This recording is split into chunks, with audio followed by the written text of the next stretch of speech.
Computer science videos here today to show you guys in this tutorial 2 things you may not have known about your IG story. Without further ado, let us start the video. So in this tutorial, you need to have access to an iPhone, an Instagram account, and the application. So we can now bring the iPhone into the frame.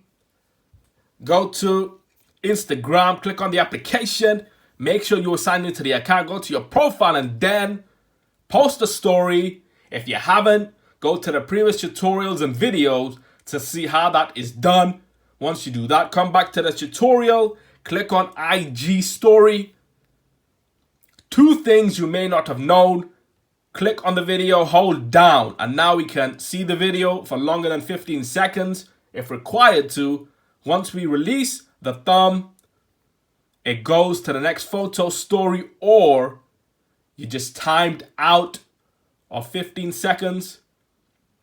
The second thing you may not have known is if you swipe up, you are then able to see how many people have seen your story. In this case, in my case, is 0. However, the more followers you get, the more interactions you get, the more viewers you get.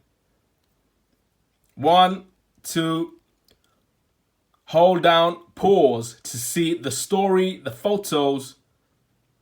Swipe up, number 2, to see how many viewers you have. 1, 2, 3, 4. It will say on the left-hand corner of the screen. Swipe down, go back to your iPhone homepage.